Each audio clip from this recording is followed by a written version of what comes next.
This is He Knows Everything, bringing you that heat and fart. We keeping a foot on the whoop. Oh, niggas. We keeping a foot on the whoop. Oh, niggas. Let's talk about it, man. Ben Simmons. The Ben Simmons situation is very interesting. Ben Simmons, the reason why he's in the precarious situation that he's found himself into is because Ben Simmons is classically what we would call a LeBron target. This is what happens when you govern your affairs up under LeBron James. It puts you in what we call precarious situation. Ben Simmons has been a consistent product of being basically a LRMR representative, a clutch sports representative, a guy who prescribes to the LeBron James way of doing things. And when you prescribe yourself into these positions, you prescribe yourself into these variations, you prescribe yourself into these facets, then what you get is nonsensical LeBron James behavior. This is why Ben Simmons hasn't been able to maturate his game to the next level. I done told you guys, I don't know what the Philadelphia 76ers are waiting on. I don't know what card they're waiting to pull, what trigger they're waiting to pull. I'm sure they're trying to get something. But if it means losing Ben Simmons, then lose him altogether. Because to be honest with you, the Philadelphia 76ers are still a rebuilding project. So it's okay to cut your losses with Ben Simmons. Basically, you free up your salary cap and you have a position to continue to rebuild the team the way that you want to.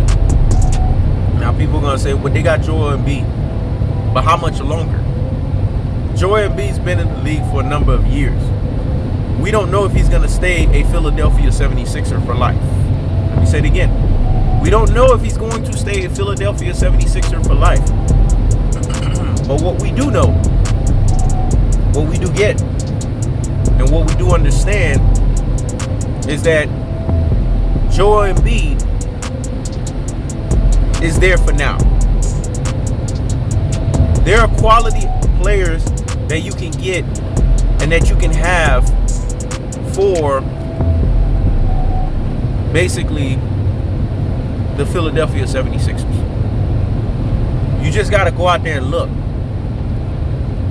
The position that a Ben Simmons is in right now, in this very moment, in this very juncture, it tells you that Ben Simmons has an opportune moment. He has an opportune variation. He has an opportune idealism for him to basically be traded. Why is it opportune? Why is it idealistic? Because if LRMR, Clutch Sports, want to keep Ben Simmons relevant, they need to try to get the Philadelphia 76ers to cut their losses with Ben Simmons sooner than later. If they sit there and let it linger, they sit there and let it fester, they sit there and let it just continue to marinate longer, then what's going to happen is Ben Simmons is going to lose trade value. He's going to lose trade stock. And he's going to lose basically a leverage. If you don't understand business affairs, you've never governed business affairs, you won't understand what He Knows Everything is talking about. Business is business, regardless what realm it's in. So He Knows Everything understands the general principle of business, the conventional principles of business, and basically what we would say the commonsensical approach to business. And in all three variations, it's telling you something very clear right now. And the clearness that it's telling you is that Ben Simmons needs to find a way out of this precarious situation. That Ben Simmons needs to find a way out of him trying to figure out why he put himself in this fiasco. All he had to do was just fix his broke jump shot. All he had to do was just listen to KB24. All Ben Simmons had to do was just seek out the Black Mamba. Go to the Black Mamba Academy. And his jumper would be right. KB24 would have had him fixed up. KB24 would have had him looking crispier than a three-piece from the outside. Hence, he would have become a player that would have been nigh unstoppable. Not unstoppable, because he's just not an unstoppable type of player, but near unstoppable, near invincible on the basketball court, because he commands size, gives you this, borderline trashy Magic Johnson version. He commands basically a passing ability. It's a borderline garbage variation of what Magic Johnson used to do, but it's still borderline nevertheless. And then he commands basically teams closing in on him so that he can divvy out the pass. But what happens when basketball basically gets shortened in half-court situations? This is why they've been getting exposed in the playoffs. The playoff is half-court basketball. It's not 94 feet. Let me say it again. The playoffs is half-court basketball. It's not 94 feet. The playoffs will expose you big time, because in the playoffs, everything is shrunk down to a crawl. Everything is shrunk down to a half-court possession. Everything is shrunk down into a situation where everything can basically throw you off kilter. And that's what's happened with Ben Simmons. When basketball has been shrunk into a half-court situation in the playoffs, he hasn't showed up. He hasn't shown out. And he's been basically exposed at the highest levels. So Ben Simmons still has people out there that can teach him fundamentals. If I'm Ben Simmons with the size that I command and the abilities that I have, because he has some physicality, I will go train up under Akeem Olajuwon. I don't see why he can't. If you're not willing to develop a jump shot, then at least make sure when you go to the basket, you are unstoppable there. You got to be unstoppable at something. You can't just be a LeBron tard. You can't just be a LeBron type of player. Here's the thing. LeBron James, what makes LeBron James good, and when I say good, that's what his level is at, good. There's nothing great about LeBron. Is LeBron is basically a player who has physical gifts in terms of athleticism. So he's able to use that, and he's able to mire that, and his body is not like Ben Simmons, not flimsy as fuck. So he's able to use these things to help offset all of the fucking weaknesses that he has. Ben Simmons, on the other hand, doesn't have those physical abilities. Even though LeBron James's weakness doesn't get basically eliminated, it's still around. He has physical abilities to hide some of it. That's what I mean when I say that. Ben Simmons, on the other hand, doesn't have that.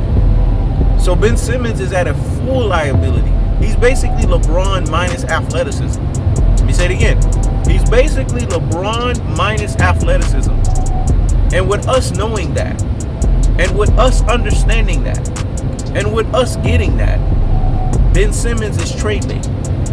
Basically, he's a basketball player that has overvalued himself. He's a basketball player that doesn't understand his full value. Because of him not understanding his full value, his truest and his most properest value, he has overvalued himself. So Ben Simmons is a player who, if he would have just listened to Kobe Bryant, seek Kobe Bryant out, and basically fell up under what Kobe Bryant was trying to teach this guy right here would have leverage all day, every day against the Philadelphia 76ers. And if he was still angry, and if he was still mad with the team, and he was in the same position right now, the Philadelphia 76ers would be begging for his services, because they know he would be a complete package, a stimulus package player on the basketball court. If you notice, the Philadelphia 76ers are not begging. They're trying to unload this guy. They're trying to get rid of him. They're just trying to do it and not lose everything. But sometimes in life, you got to lose some shit before you gain. Because when God closes one door, he opens another. You're going to have to lose in life to gain. That's just the way life works. And there's going to be a continuous losing so that there can be a continuous gaining thereof right behind the losing. Let me say it again. There's going to be a continuous losing so that there can be a continuous gaining right behind the losing, because gaining will always be there right behind, because you will always gain after you lose. That's just the way it works. Gaining is always going to be the final determiner. It's going to be the final resoluter, and it's going to be the final factor. If Ben Simmons is smart, he should be pushing Rich Paul to get his rabbit ass up out of there as soon as possible. The longer this draws out, the longer this pushes, the longer this situation finds itself continuously in a precarious situation, the worse it's going to be for Ben Simmons. That's the cool part in it. That's the unadulterated. That's the cut through telefashion. So Ben Simmons has a responsibility. Ben Simmons has basically a sense of urgency. And that's to tell Rich Paul, hey man, get me the fuck up out of Philadelphia 76ers. I don't want to be there no more. Now there's another option. The other option would be for Ben Simmons to get off of his diva ways, understand that he has an opportune situation with the Philadelphia 76ers, with him and freaking Joel Embiid. Don't take that shit for granted. Understand what's going on here. Understand that he has a good thing going. And understand that if he's smart, and if he's thinking, if he's using his brain, then he can find himself in a good position to where he can basically elevate the situation for the Philadelphia 76ers. But like I said, he would have to seek out an Akeem Olajuwon. He would have to seek out a Tim Duncan. These types of guys that would really help him if he's not trying to get a jump shot, if he's too lazy for that shit. These guys would help him be complete down low. And hence, him being complete down low and having a complete repertoire, because they would still give him some kind of an expansive game from basically what we would say about 10 feet and out. Because these guys play like that. Then now we're talking about a Ben Simmons that's refined. We're talking about a Ben Simmons that, although he's not complete, he's in a leverage seat. That's the cool part in it. That's the unadulterated. That's the cutthroat telefashion. I keeps the foot on the whoop. Eeks. I keeps the foot on the whoop. Eeks. This is Edo's Everything. Check it out.